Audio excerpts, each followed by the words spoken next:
You had a choice. If you could make either or, better Biev or Canelo, given what he's told you, what would you choose to go with? I mean, I think if he had a choice, he would like to be undisputed at 68 or 75. Obviously, for me, working with Canelo and Bivol, it would make sense to make that fight.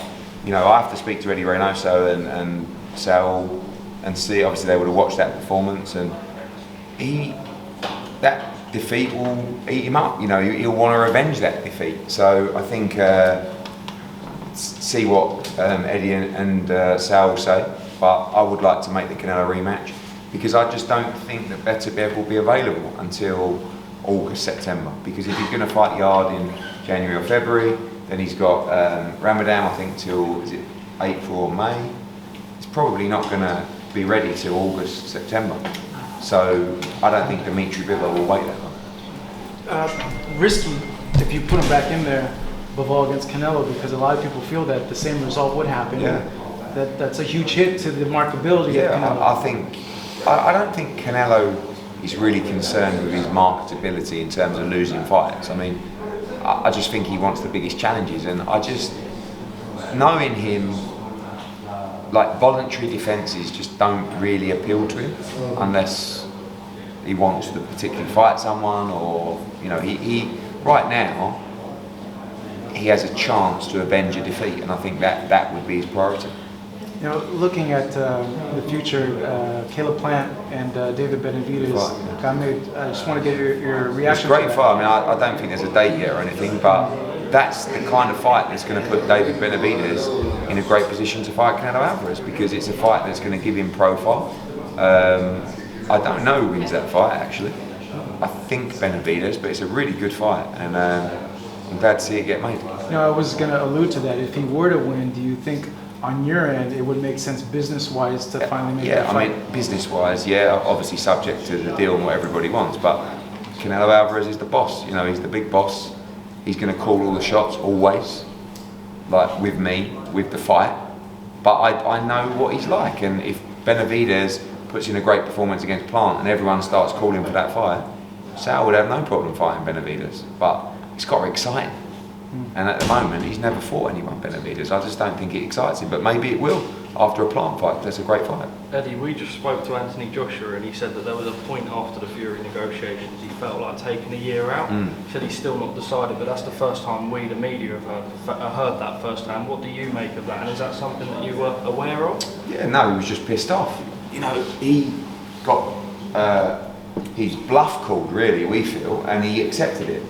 And he just sort of lost faith a little bit with boxing because he really wanted to fight Tyson Fury.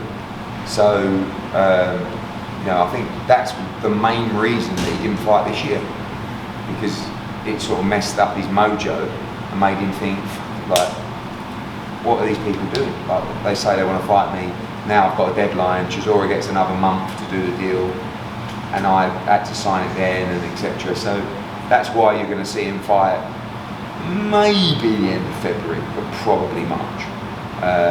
And you know, we were going for opponents tonight, and I think he's now going to have the rest of the year off, probably, and start camp at the beginning of January.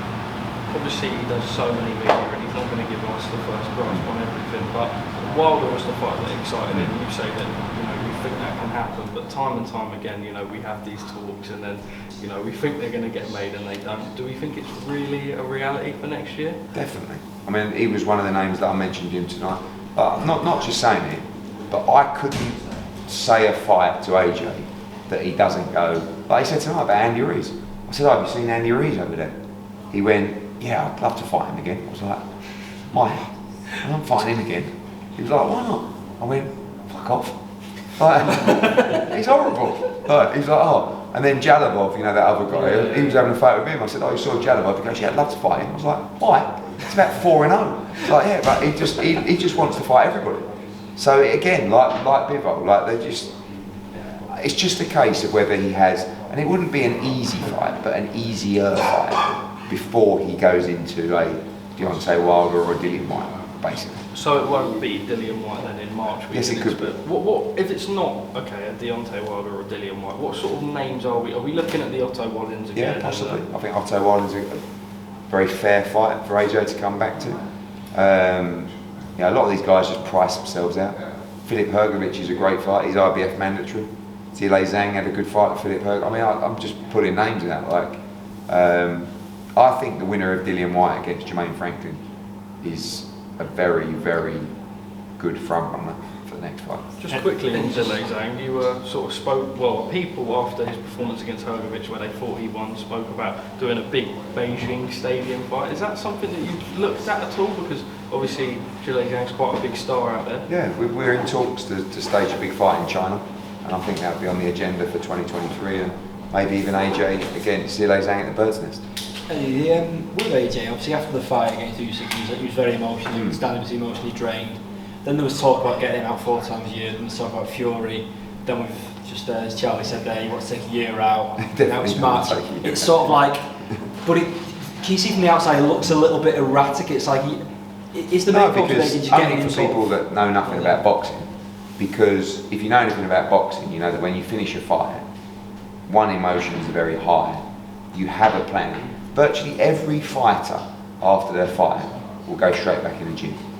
Right, everyone. Like you'll see on, I bet Bivol tomorrow goes for a run or goes as a little go on the treadmill, and this all happens. I want to get back in there, I want to get back. And then sometimes, like the Fury thing happened, and then it just deflates you, and then next thing you know it's November, then it's December, and then you go, Christmas is coming up, so I'll probably have Christmas with a family, and then I'll go back to Canada. So the only people really that are putting pressure on seeing his return is people that don't really have, not a relevance in his career, but actually an interest in his career.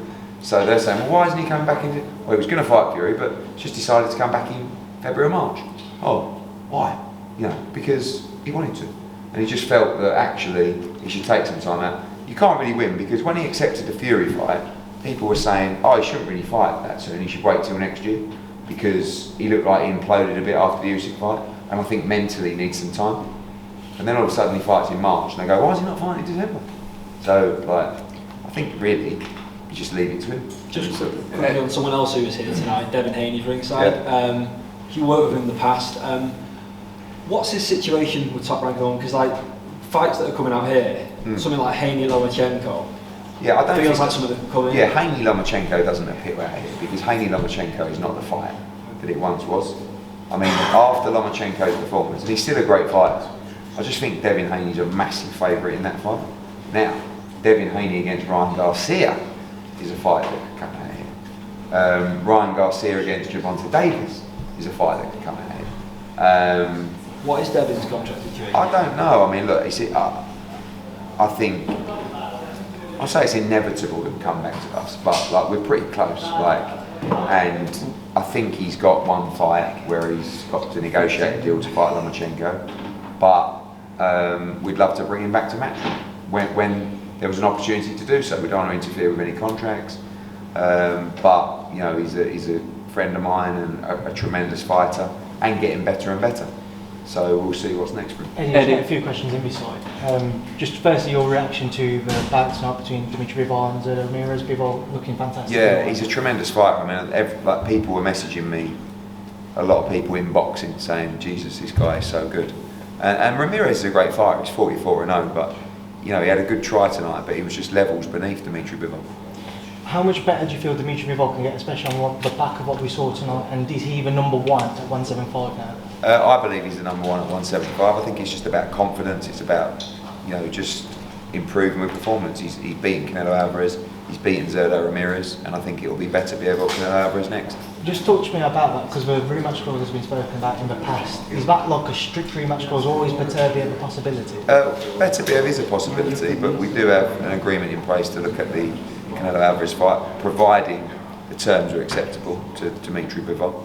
But look, I think if he had an option, he'd want to be undisputed, but maybe we do that at 68 against Canelo Alvarez. Could you have last one, Bill? Chantal Cameron becoming undisputed tonight, and your thoughts on that? Yeah, I thought Jessica McCaskey was very hard to look good against. She's a rough house, she's awkward at times, so I thought it was a very good disciplined performance, and delighted to have another undisputed world champion. Eddie, could you have ever sort of foreseen the rise of Dmitry Bivol in the way he has? He's not just gone on to be a good fighter, but he's pound for pound one of the best fighters in the world. And tonight was a stunning performance, a whitewash against a very good fighter we made look ordinary. Yeah, I think they've always told me how good he was, and people in boxing knew, but you have to get the opportunity to show it. And I was so concerned over the years that we couldn't. Like there were times where I was thinking, you might be better off going elsewhere, because I don't want you to waste your career not getting the chances. And I'm just pleased that he stayed with us and we got him the chances. And again, we have to thank Canelo Alvarez, because he was he picked him. I didn't push, we weren't like going out canvassing for a fight for Canelo. Canelo said, I want to fight Dmitry Bivol, and that changed everything for him.